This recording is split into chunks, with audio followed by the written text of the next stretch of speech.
No matter which Democrat candidate you're talking about, and you understand that, any one of these candidates, and you see what's happening, right? They're all now, it's being rigged against, it's sad, it's being rigged against Crazy Bernie. Crazy Bernie's going to go crazy. I think Crazy Bernie's going to be more crazy when they see what they're doing. I called it a long time ago. So Mayor Pete Buttigieg. Mayor Pete, he quit out last night. And then I hear a senator from a state, we're going to win. We're going to win that state. But she dropped out. Sounds like they made a deal, you know. They both supported Sleepy Joe. You know why?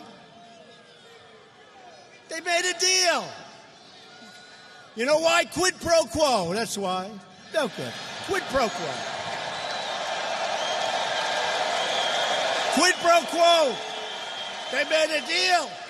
Impeach them. They should be impeached. They should be impeached.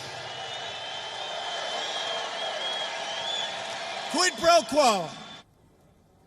Super Tuesday is the biggest voting day in the Democratic presidential primary. 15 primaries will be taking place across 14 states.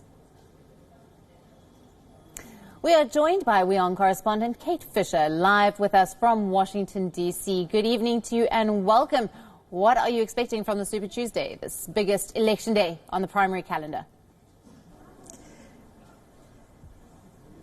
Well, I'm actually at a polling station here in Northern Virginia, one of the states, as you say, going to the polls today. 14 of them will be voting across the day, and they are situated across the country, from here on the East Coast all the way through the middle to the West Coast, which is why it is so important, because this is the first time in this contest that we're really going to see a more broad range of Americans having their say in different geographical locations, but as well as different demographics: old, young, black, white, Latino. They will all be having a say, and that will give us a much better idea of the way this race could be going. Here at this polling station in Northern Virginia, it has been steady, I'm told, pretty busy. In fact, over 600 people have now cast their vote using this ballot paper.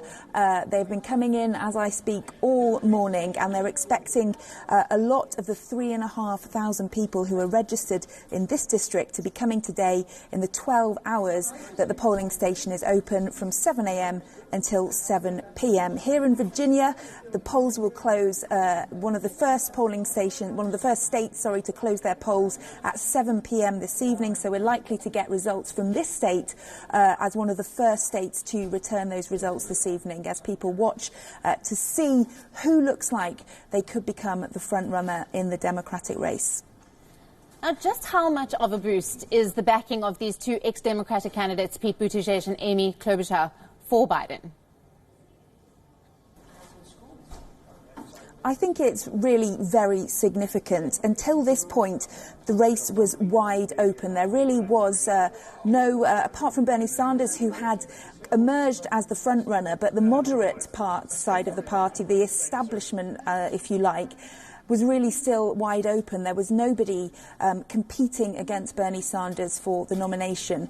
The results over the weekend in South Carolina, the vote in South Carolina that Joe Biden won resoundingly, really made a difference. It showed Amy Klobuchar and Pete Buttigieg that they probably didn't have the momentum going into the votes today on Super Tuesday to continue their campaigns, and they decided that it was more important to them that they support the moderate candidate who looked like they could have a viable attempt at the presidency. So they closed their campaigns and endorsed Joe Biden. That is really very big, because it gives him so much more momentum, potentially a lot more support, and it really shows the rest of the country that he does have the confidence and the support behind him to mount a serious opposition to Donald Trump.